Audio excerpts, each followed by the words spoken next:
So I've decided to start making YouTube videos.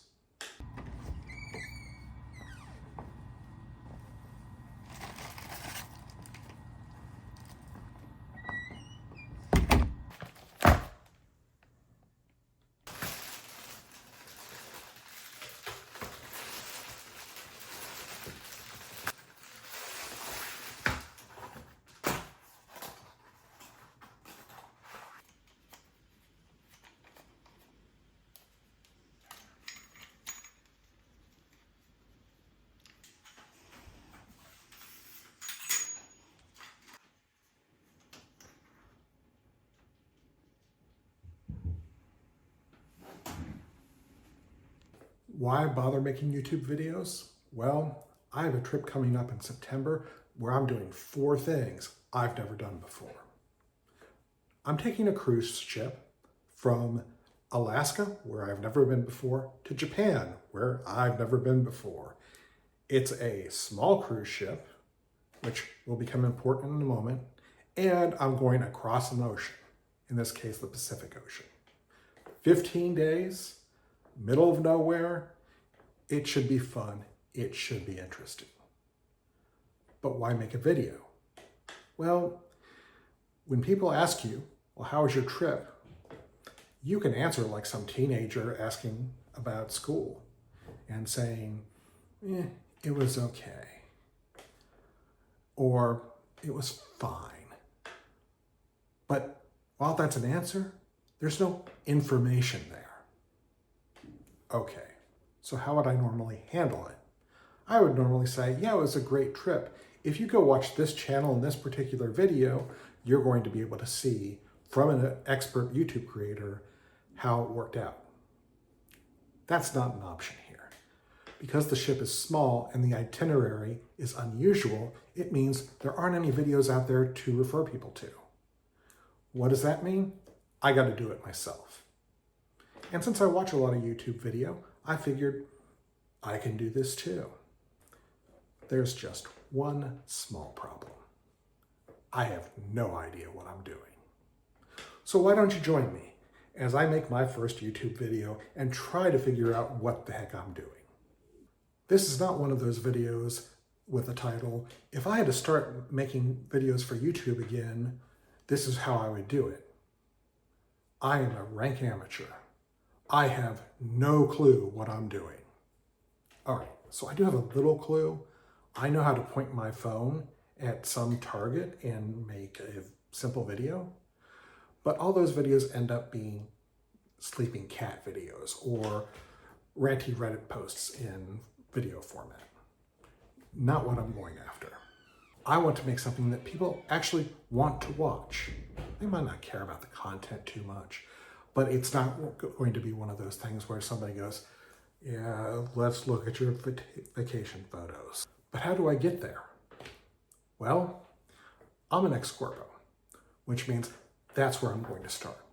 And when that question comes up in business, the first thing you look for is an agenda, or even better yet, a plan. So where do I go to find a plan? YouTube is stuffed with them.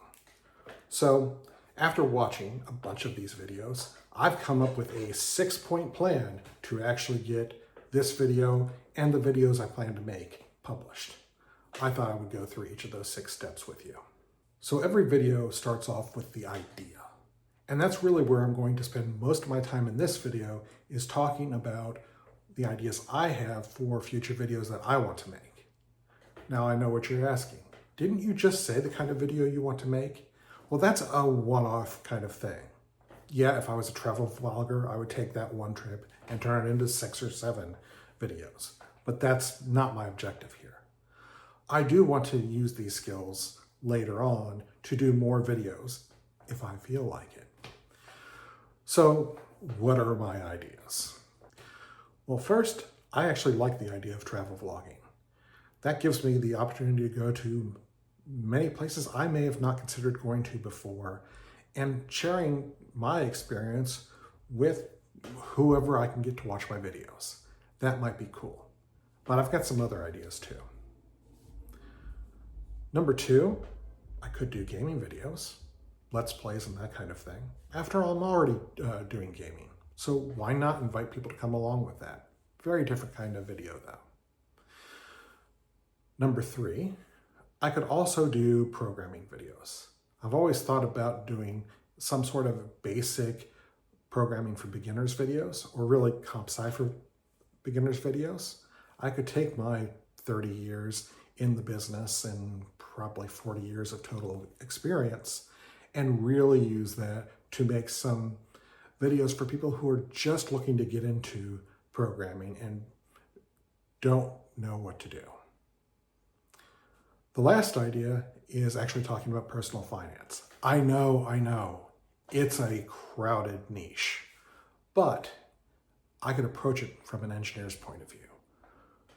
That might actually give me the ability to actually do videos that don't stick to the normal BS group mindset that pervades most finance videos. Next, each specific video idea has to be honed down into something that will actually fit into a 10 to 20 minute video.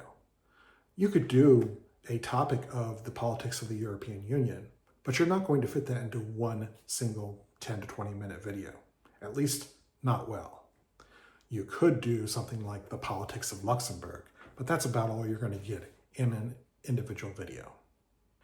The next thing you have to decide is what you want your viewer to come away with. And really that falls into 2 categories as far as I see. Number 1, it could be entertainment. So if you're doing a gaming Let's Play, generally that's going to be entertainment. Yes, sometimes you could learn something like how to play a game or how to get better.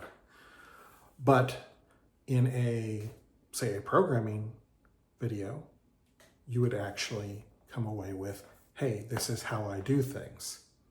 Although you want to make it just a little bit entertaining, I'm assuming. These things in corpo speak are known as takeaways, and in YouTube speak are known as value. It's important that I create video with value, with things that can be taken away, at least to make me happy about the videos that I'm making.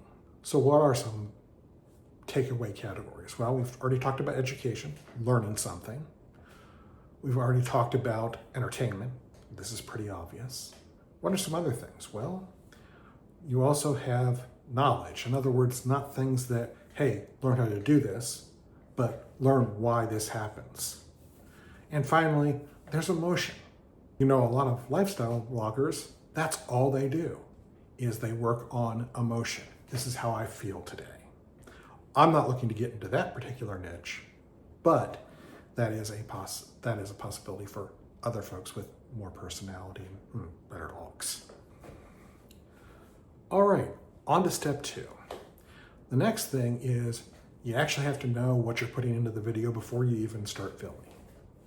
That's typically going to be a script. Now, it might not be a word-for-word script like you would get if you're reading the news, let's say, but that script is critically important to keeping your video focused and on target with respect to your takeaways, with respect to the value that you're providing the viewer.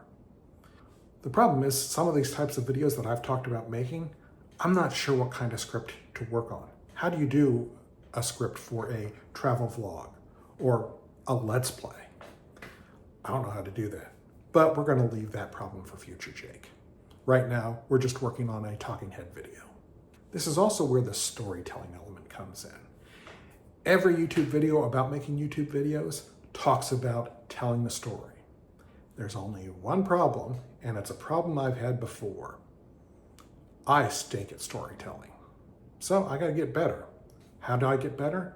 By implementing a system. And when I say implement, I mean steal it from somebody who's already published a system on YouTube. So I've downloaded a few videos, and I think I've got a couple good ideas on how to do that. Step 3 is to start filming it, which is what I'm doing right now as I talk into the selfie cam of my iPhone. Is this the best way to go about it? No. In fact, everyone will tell you at least turn the phone around, but I need the monitor here to make sure that I'm actually looking at the camera correctly. So we're going to go in that direction. I have one issue with filming though. I don't want to really spend very much money on it. I've already got the phone.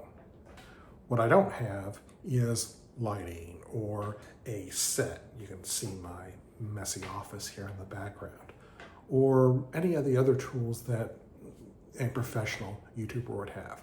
I don't know if I'm going to keep making these videos. So I'm going to invest as little as possible in these first few videos to actually figure out if it's something I want to do. Step 3, the editing. So now you've got this random, not great filming of your head sitting there going blah, blah, blah, blah, blah, YouTube video, blah, blah, blah, script, blah, blah, blah. How do you actually turn it into something that's watchable? Well, that's where editing comes in. Plenty of ways to do it. I'm going to use Apple's Final Cut Pro because, well, right now it's free for me and I'm using an iPhone. So I'm hoping that not having to switch technologies will be helpful there. Step 4, submitting. So now you've got this finished video that you want to actually put out to the world. Great. Well, how do you do it? Well, you upload it to YouTube and just let it go, right? Well, it's not that kind of simple. Like any job, there's paperwork and other stuff to do, like titles, thumbnails, and other various things that you have to do to actually get a YouTube not just posted, but not rejected and visible to the general public. So this is that next phase. And as I understand, it's really important. You got to have a good thumbnail to actually get people to watch your video. Now, I'm not assuming that a whole bunch of people are going to watch this video, but it's good practice for later on when I actually create a video that I want a wider audience to watch.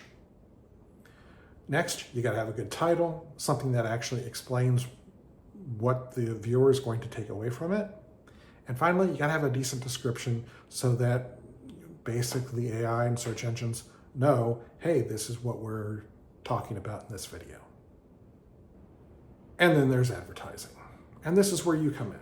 So we've done all this. Now we're here at the same spot. And now it's time for the feedback loop. Well, what's the feedback loop? Basically, I create a video, then I hear what other people think about it. Then I go back and make improvements to my next video. Then I post that video, and then I get more comments. And you keep moving in this circle as you would expect. This is where you can help. Yes, of course, I'd like you to like this video and subscribe to the channel. I mean, if you happen to be watching the first video I've ever posted to YouTube. But I'd also like you to tell me, what did you like? What didn't you like? And what should I absolutely not do? That'd be great. So with that, let's talk about some conclusions on making the first video. So a quick conclusion for me. That's not really about my first time video. So when you look at a video next time on YouTube, especially when it's a creator that you don't know or don't have any experience with, think about all the hard work that went into their video, no matter if they've got 10 million subscribers or 10. The idea development, the scripting, the filming, the editing, and all the stuff that goes into packaging that video. These are all critical elements. As for me, I'm going to take any comments I might get on this first video and then start making sample videos for the ideas that I came up with earlier. I hope you'll join me on this journey, and I hope to see you soon. Good night.